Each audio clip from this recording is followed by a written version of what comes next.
अस्सलाम वालेकुम स्टूडेंट्स, उम्मीद करता हूँ कि आप सब खैरियत से होंगे और ईमान की बेहतरीन हालत में होंगे। प्री मेडिकल वाले स्टूडेंट्स का जो लास्ट फर्स्ट ईयर का पेपर है वो है बायोलॉजी का। In this video we will be going to talk about its paper scheme and complete preparation plan along with a smart study plan कि जिसको फॉलो करके हम इंशाल्लाह 85 आउट ऑफ 85 स्कोर कर सकते हैं। Without any delay let's start our video. Okay, तो सबसे पहले अगर हम पेयरिंग स्कीम की बात करें तो पेयरिंग स्कीम में क्वेश्चन नंबर 1 हमें आता है एमसीक्यूज़ का। एमसीक्यूज़ आपको टोटल 17 जो आने हैं, chapter number 10, 11 and 14। In 3 chapter से 2-2 एमसीक्यूज़ आने हैं, इसके अलावा बाकी जितने चैप्टर्स हैं वहाँ से 1-1 एमसीक्यूज़ आएगा। Then if you move to the subjective part, सबसे पहले short questions question number 2, 3 and 4। उसमें chapter number 2 question number 2 and question number 3 में आपको 5-5 चैप्टर से शॉर्ट आएँगे एंड क्वेश्चन नंबर 4 में आपको टोटल 4 चैप्टर से शॉर्ट आने हैं और टोटल मिला के हमें 33 शॉर्ट क्वेश्चंस आते हैं, जिसमें से 22 अटेम्प्ट करने होते हैं हमने। और उनकी जो डिवीजन है कि किस चैप्टर से कितने-कितने आने हैं वो आपको नज़र आ रही होगी, ठीक है? Then if you move to the long questions आपको टोटल 10 चैप्टर से आते हैं, यानी कि 5 लॉन्ग के पेयर्स आते हैं, जिसमें से you have to attempt 3 long के पेयर्स, जिनके टोटल 24 मार्क्स बनते हैं हमारे। तो उन 5 पेयरिंग जो है वो इस वे में है कि लाइक क्वेश्चन नंबर 5 का पेयर जो है 1 और 13 का पेयर है। देन नेक्स्ट जो है 2 एंड 8 का पेयर है। देन उससे next 4 and 12 and then 5 and 14 and in the last chapter number 6 and 11 का पेयर है, ठीक है? अब ये होगी पेयरिंग स्कीम की बात। अब हम डिटेल हर क्वेश्चन को लेके चलेंगे कि हमने इनकी तैयारी किस तरह करनी है, किन-किन चैप्टर्स को ज़्यादा अच्छे से करना है और किन-किन चैप्टर्स को हम मतलब अगर थोड़ा कम भी कर लें तो हमारा गुज़ारा हो जाएगा। ठीक है? ओके, तो सबसे पहले अगर हम objective type question number 1 MCQs की बात करें, तो अगर हम चाहते हैं कि 17 आउट ऑफ 17 लें एमसीक्यूज़ में, तो 17 आउट ऑफ 17 वही बच्चा ले सकता है जिसने बुक रीडिंग अच्छे से की हो। अगर आप सोचते हो ना कि मैं अगर पास्ट पेपर्स के एमसीक्यूज़ अच्छे से कर लूँ तो मैं 17 आउट ऑफ 17 ले लूँगा, तो ये आपकी सबसे बड़ी भूल है। आप पास्ट पेपर्स के बेशक जितने मर्ज़ी एमसीक्यूज़ कर लो, इट इज़ नॉट श्योर कि उसमें से ही 17 में से 17 एमसीक्यूज़ आने हैं। हर साल बोर्ड 4-5 एमसीक्यूज़ या 3-4 एमसीक्यूज़ ऐसे ज़रूर देते हैं जो पास्ट पेपर्स में कभी नहीं आए होते, या फिर उससे रिलेटेड कॉन्सेप्ट हो सकते हैं, लेकिन एमसीक्यूज़ डिफरेंट होते हैं। और वो एमसीक्यूज़ देने की वजह यही होती है कि एक पोजीशन होल्डर स्टूडेंट में और एक नॉन पोजीशन होल्डर स्टूडेंट में डिफरेंशिएट किया जा सकता है। एक जो पोजीशन होल्डर स्टूडेंट है उसने बुक रीडिंग अच्छे से की होगी, उसे बुक का आइडिया होगा कि बुक में क्या-क्या बात की गई है। तो जब आपने अच्छे से बुक रीडिंग की होगी ना, जो आपके पेपर में कॉन्सेप्चुअल पोर्शन ऐड किया जाता है, तो वो आप ईज़िली टैकल कर लोगे as compare to that student जिसने बुक रीडिंग नहीं की हुई। एक दफ़ा बुक रीडिंग की अच्छे से, अगर आप चाहते हो 17 आउट ऑफ 17 लेना, उसके बाद आपने प्रैक्टिस करनी है। प्रैक्टिस कहाँ से करनी है? पास्ट पेपर से कर ली, या अगर आप कोई नोट्स यूज़ करते हैं तो वहाँ से आप मतलब प्रैक्टिस कर सकते हैं। और एक वो स्टूडेंट मतलब जिसके पास बुक रीडिंग का टाइम नहीं है, वो चाहता है कि एटलीस्ट मेरे 14-15 एमसीक्यूज़ ठीक हो जाएँ, तो वो पास्ट पेपर्स वाले अच्छे से कर ले, ठीक है? तो ये होगी हमारी एमसीक्यूज़ की बात। अब अगर हम नेक्स्ट मूव करें कि हमने शॉर्ट क्वेश्चंस को किस तरह टैकल करना है, तो उसकी बात ओके, तो अगर हम मूव करें अब सब्जेक्टिव टाइप पे, तो short question question number 2 and 3, 4, उसमें अगर आप चाहते हो कि 44 आउट ऑफ 44 मार्क्स लेने हैं, तो सबसे पहले उन चैप्टर्स के लॉन्ग जिन चैप्टर्स के आपने लॉन्ग क्वेश्चंस अटेम्प्ट करने हैं ना, उनके शॉर्ट क्वेश्चंस को अच्छे से रेडी कर लो और लॉन्ग क्वेश्चंस वाले वो पेयर्स कोशिश करो सेलेक्ट करो कि जिसमें से most of the short questions भी तैयार हो जाएँ। इसको मैं आगे आपको स्मार्ट स्टडी प्लान में दिखाता भी हूँ कि किस वे में लेके चलना है। Secondly, to have an idea कि शॉर्ट किस तरह के आते हैं, पास्ट पेपर्स उठाकर देखो, उसमें आपको मल्टीपल शॉर्ट क्वेश्चन मिलेंगे। स्पेशली इस बार जो उन्होंने बोर्ड वालों ने कॉन्सेप्चुअल का, अंडरस्टैंडिंग बेस्ड और एप्लीकेशन बेस्ड शॉर्ट क्वेश्चंस को नाम दिए ना क्वेश्चंस को, वो आप अगर लास्ट 2 इयर्स के पेपर्स उठा कर देखोगे ना डिफरेंट बोर्ड्स के, लाइक तमाम पंजाब के टोटल पंजाब के 9 बोर्ड्स हैं आई गेस, तो उनके पेपर्स उठा के देखो, उनको एक दफ़ा अच्छे से एनालाइज़ करो। उसको एनालाइज़ करने के बाद आपको आइडिया होगा कि ऑल्दो चीज़ें बुक में से ही आती हैं, बस स्टेटमेंट थोड़ी-सी घुमा-फिरा के दे दी जाती है, जिसकी वजह से लगता है कि कॉन्सेप्चुअल शॉर्ट है और बच्चा फिर घबरा जाता है। तो आपने लास्ट 2 ईयर्स के पास्ट पेपर्स तो ज़रूर एक दफ़ा उनके क्वेश्चंस देखने हैं, क्योंकि लास्ट 2 ईयर्स से मतलब इस तरह का सिस्टम डेवलप करने की कोशिश की जा रही है, जो इस बार थोड़ा-सा ज़्यादा डेवलप हो चुका है, ठीक है? और फिर आपकी शॉर्ट क्वेश्चंस की अगर मैं आपको गाइड करूँ कि आपने लिखना किससे है, तो अगर डायग्राम बनती है तो ज़रूर बनाओ डायग्राम, और आपका short question to the point होना चाहिए। पैराग्राफिंग नहीं करनी, पॉइंट्स बना के लिखो, मेन चीज़ों को हाईलाइट करो, हेडिंग्स दो उसमें, मतलब एक प्रॉपर हेडिंग जो भी आपका शॉर्ट क्वेश्चन आया हुआ है।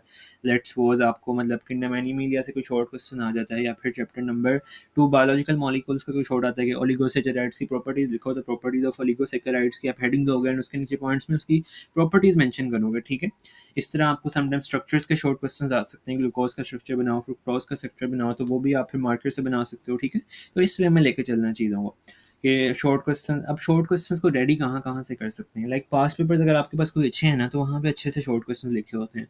इसके अलावा मैं आपको गूगल ड्राइव में भी short question, MCQs and each and everything provide कर दूँगा, और साथ डायग्राम्स भी फुल बुक की प्रोवाइड कर दूँगा, सो उसकी टेंशन लेने की ज़रूरत नहीं है। ओके, तो अब अगर हम लॉन्ग क्वेश्चंस की बात करें सेक्शन नंबर 2 की, तो उसमें क्वेश्चन नंबर 5, 6, 7, 8, 9 जो है, अब अगर आप चाहते हो कि उसमें 24 आउट ऑफ 7 24 लो, तो अपने एटलीस्ट 3 लॉन्ग क्वेश्चंस के पेयर्स को अच्छे से कर लो। अगर मैं सजेस्ट करूँ तो वो 3 लॉन्ग क्वेश्चंस है, पेयर 1 13 का, 4 12 का एंड 6 11 का होगा।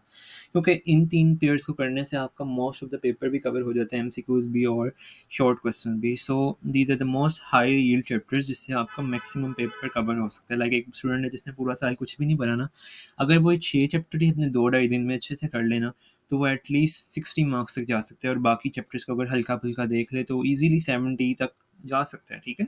सो these are the most high yield chapters. अब लॉन्ग क्वेश्चंस को तैयार किस तरह करना है? लाइक आप पूरा-पूरा आप लॉन्ग क्वेश्चंस, कुछ स्टूडेंट्स को होता है कि हमें लॉन्ग क्वेश्चन तैयार नहीं हो रहा होता। तो लॉन्ग क्वेश्चन को तैयार करने के लिए मैं क्या करता था, मैं ये करता था कि लॉन्ग क्वेश्चंस की हेडिंग्स को बस लिख लेता था अपने पास, और लॉन्ग क्वेश्चंस की जो डायग्राम्स अगर लेट्स सपोज़ बनती थी, तो लॉन्ग क्वेश्चंस की डायग्राम्स को साथ-साथ बनाई जाता था, ताकि डायग्राम प्रैक्टिस भी हो जाए और मुझे लॉन्ग क्वेश्चंस का एक स्केच बन जाए माइंड में कि मैंने अपने लॉन्ग क्वेश्चन में कौन-कौन सी हेडिंग्स यूज़ करनी है, क्या-क्या लिख सकता हूँ। क्योंकि बंदे को अगर हेडिंग्स याद आ जाएँ, तो बंदे को अंदर लिखने वाला मवाद भी याद आ जाता है। अगर हमने लॉन्ग क्वेश्चंस प्रिपेयर करने हैं ना, मोस्ट ऑफ द स्टूडेंट्स क्या करते हैं, वो खाली बुक यूज़ करते हैं, तो वेल एंड गुड, अगर आपने बुक पे हेडिंग्स दी हुई हैं तो ठीक है। अगर नहीं दी हुई तो आप फिर मतलब कोई नोट्स वगैरह यूज़ कर सकते हैं। मैं कोशिश करूँगा कि गूगल ड्राइव में आपको नोट्स वगैरह भी प्रोवाइड कर दूँ। इसके अलावा फुल बुक डायग्राम्स भी आपको इंशाल्लाह मिल जाएँगी।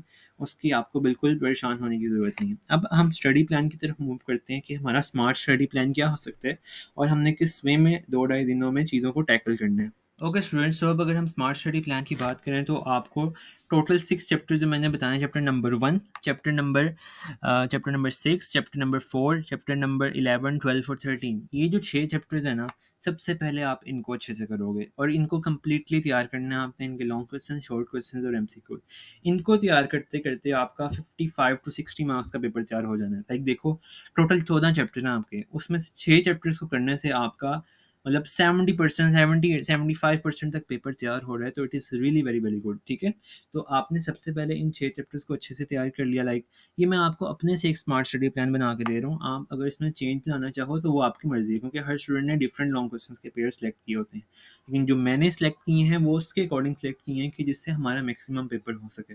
सो इन 6 चैप्टर से हमने क्या कर लिया, हमने कंप्लीटली इन्हें प्रिपेयर कर लिया। अब हम उन चैप्टर्स की बात करते हैं जिससे हमने सिर्फ एमसीक्यूज़ तैयार करने हैं, और हमें कुछ उनके तैयार करने की ज़रूरत नहीं है। लाइक चैप्टर नंबर 2, आप खाली एमसीक्यूज़ अच्छे से तैयार कर लो, बुक रीडिंग कर लो, इतना टाइम नहीं लगेगा, साथ पास्ट पेपर्स कर लो, आपके एमसीक्यूज़ कवर हो जाएँगे। इसके बाद चैप्टर नंबर 8 हो गया, चैप्टर नंबर 9 हो गया, ये वाले चैप्टर, और चैप्टर नंबर 14 जो बच्चों को बहुत ज़्यादा अज़ाब लगता है, अगर आप इन चैप्टर्स के खाली एमसीक्यूज़ भी तैयार कर लो ना, तो आपका मोस्ट ऑफ मतलब पेपर पे कोई फ़र्क नहीं पड़ता। इनके एमसीक्यूज़ को अच्छे से तैयार कर लो, और अगर दिल करे कि शॉर्ट क्वेश्चन तैयार करने हैं, तो आप शॉर्ट क्वेश्चन पास्ट पेपर्स वाले कर सकते हो। लाइक ताकि आप एक्स्ट्रा कुछ बच्चे होते हैं जो एक्स्ट्रा क्वेश्चन अटैम्प्ट करते हैं, तो अगर आप करना चाहो एक्स्ट्रा क्वेश्चन अटैम्प्ट अपने पेपर में, सो आपको इन चैप्टर्स के फिर मतलब एक दफ़ा मैंने पास्ट पेपर्स के क्वेश्चन नज़र दुरा ले, तो आपका ईजिली कवर हो जाएगा। देन हम उन चैप्टर्स की बात करते हैं जिनसे शॉर्ट और एमसीक्यूज करने हैं, और कुछ करने लॉन्ग क्वेश्चन वगैरह करने की ज़रूरत नहीं है।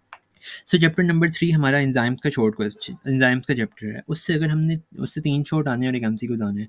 टोटल 7 मार्क्स का पेपर है, और है भी छोटा-सा चैप्टर। तो इसको हमने अच्छे से करना है शॉर्ट और एमसीक्यूज़ के हवाले से। देन चैप्टर नंबर 5 जो है, उसको भी हमने शॉर्ट और एमसीक्यूज़ के हवाले से करना है। चैप्टर नंबर 7 उसको भी शॉर्ट और एमसीक्यूज़ के हवाले से करोगे आप, और चैप्टर नंबर 10 किंगडम एनिमेलिया, उसको भी शॉर्ट और एमसीक्यूज़ के हवाले से करोगे। अब किंगडम एनिमेलिया में बहुत से स्टूडेंट्स को बहुत मसले आते हैं।